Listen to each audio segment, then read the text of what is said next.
Winter gift for needy people.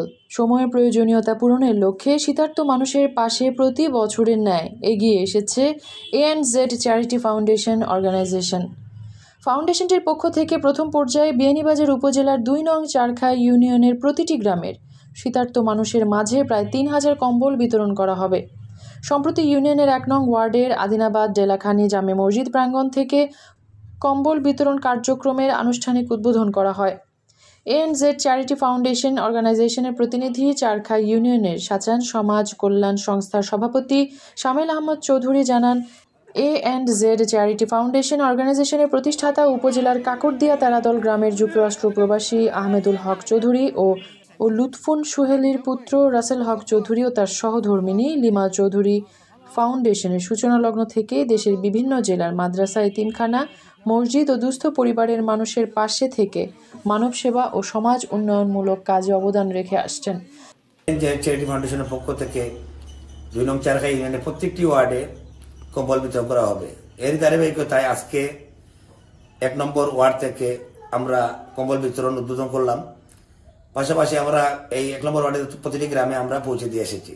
ইনশাআল্লাহ আগামীকাল থেকে এর ধারাবাহিকতা চলতে থাকবে প্রত্যেকটি ওয়ার্ডে, প্রত্যেকটি গ্রামে। ধন্যবাদ জানাচ্ছি রাসেল ভাইকে, A&Z এর প্রতিষ্ঠাতা লিমা চৌধুরীকে এইভাবে একটি মানবিক কাজ করার জন্য। আপনাদের জন্য শুভকামনা রইল যাতে আগামী দিনগুলোতে এইভাবে ভালো কাজের পাশে থাকেন। রাসেল হক চৌধুরীর মাতা লুৎফুন সুহেলি জানান, ছেলের ইচ্ছে মানুষের পাশে দাঁড়ানো, তাই শীতের শুরুতে উপহার হিসেবে কম্বল বিতরণের উদ্যোগ নেওয়া হয়েছে। আমরা অরিজিনালি খাবার দিল এই তো আমরা পুত্র আসন হিসেবে তানকে চাইছি, তার সহযোগিতায় আমরা মানুষের সাহায্য করি। এমন কোনো ক্রোজাত কোনো উদ্দেশ্য আমরা না, আমার পুয়ার খুব খেয়াল যে নিঃস্বার্থভাবে মানুষের দান করা। আর আমরাও একটা উদ্দেশ্য হলো যে এক গরিবে পাইতে জিনিস, আর আমরা লাগে দোয়া করতাম সুস্থ শরীরে থাকতাম, বিশেষ করে আমার হাজব্যান্ডও অসুস্থ। কম্বল বিতরণ কার্যক্রম উদ্বোধনকালে উপস্থিত ছিলেন চারখাই ইউনিয়ন পরিষদের চেয়ারম্যান হোসেন মুরাদ চৌধুরী, ইউপি সদস্য মুজিবুর রহমান, ইউনিয়ন বিএনপির সাবেক সাধারণ সম্পাদক শিপলু আহমেদ, সাধারণ সম্পাদক শায়েক আহমদ চৌধুরী, যুগ্ম সাধারণ সম্পাদক বাবুর আহমদ চৌধুরী ও সায়েম আহমদ চৌধুরী, দলিল লেখক মিলাদ আহমদ চৌধুরী, রিপন আহমদ, অপু চৌধুরী, সাবেক ইউনিয়ন যুবদলের সভাপতি শামীম আহমদ চৌধুরী, উপজেলা স্বেচ্ছাসেবক দলের ভারপ্রাপ্ত আহ্বায়ক সুমন আহমদ চৌধুরী, হিফজুল ইসলাম, জেলা ছাত্রদলের যুগ্ম সাধারণ সম্পাদক আলমগীর হোসেন, জহিরুল ইসলাম ও জুয়েল আহমদ সহ আরও অনেকে।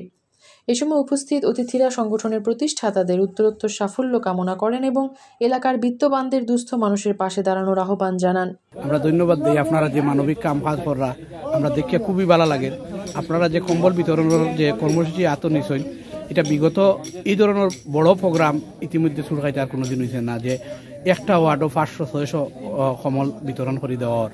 বিগত এলা সরকারিভাবে বিভাবে দেয়, সরকারিভাবে শীতর কম্বল সর্বোচ্চ 1000 কম্বল হয়। 1000 কম্বল দিয়ে আমরা সারখাই ইউনিয়নকে দিতাম পারি না, গরিব মানুষের আমরা মানে হিমশিম খাই। তো আপনারা যে বড় মহৎ উদ্যোগ নিছেন, আল্লাহ আপনারা এই মহতি উদ্যোগরে আপনারা কবুল করুকা এবং আমরা আপনার মাধ্যমে আমরা এলাকার মানুষ, গরিব অসহায় মানুষ উপকৃত এর লাগি আপনারা অসংখ্য ধন্যবাদ দিয়ার। আসল আমার শাসকের ভাই হিসাবে তাই খুব দানশীল মানুষ এবং দোয়া করবো আগামীতে আরও দানশীল দান কর্তা এবং যেভাবে করিয়ে যাইছিল আগামীতে ইনশাল্লাহ আরও বেশি করবা। আর রাসেলের আব্বা আমার চাচা আহমদুল হক, তাই কিছু অসুস্থ, তার লাগে আপনারা হলে দোয়া করবা ইনশাল্লাহ সুস্থ হইয়া দেশ আইতা। ইনশাল্লাহ আমরা আগামীতে আরো বিশাল আয়োজন। এই এলাকার মানুষ অত্যন্ত গরিব, আপনি হয়তো লাইভ দেখবা এই এলাকায় এই যে 2টা গ্রাম আরো বেশি গরিব। এর কারণে মানে এই এলাকার প্রচুর চাহিদা আছে বিভিন্ন মানুষের শীত বস্ত্র বিতরণ, যেটা এটা ইনশাল্লাহ সুষ্ঠুভাবে রয়েছে। মহতি উদ্যোগটি নিয়েছেন তাদেরকে অশেষ অশেষ ধন্যবাদ। আল্লাহ পাকের কাছে দোয়া করি আল্লাহ পাক যেন ওনাদেরকে দানকে কবুল এবং মঞ্জুর করেন। আর বিশেষ করে ওনাদেরকে ধন্যবাদ জানাচ্ছি আমাদের চারখাই ইউনিয়নে এই দৃষ্টি আকর্ষণ করে এই প্রতিটি গ্রামে গ্রামে প্রতিটি ম্যানের কাছে এই শীতবস্ত্র বিতরণগুলো পৌঁছে দেওয়ার জন্য। মূলত শেওলা ইউনিয়নে, কিন্তু বিশেষ করে আমি আজকে উনি যে মানে এই যে আর্ত মানবতার সেবায় যে এগিয়ে এসেছেন, এই জন্য আমি চারখাই আমরা ইউনিয়নবাসীর পক্ষ থেকে আমি ওনাকে ধন্যবাদ জানাই। রাসেল লিমা চৌধুরী দম্পতি আর্তমানবতার সেবায় দীর্ঘদিন ধরে কাজ করে আসছেন। ভবিষ্যতে কার্যক্রম অব্যাহত রাখার আশ্বাস ব্যক্ত করেন ফাউন্ডেশনের দায়িত্বশীলরা। মেহেরুন বিনতে ফেরদৌস, এবিটিভি।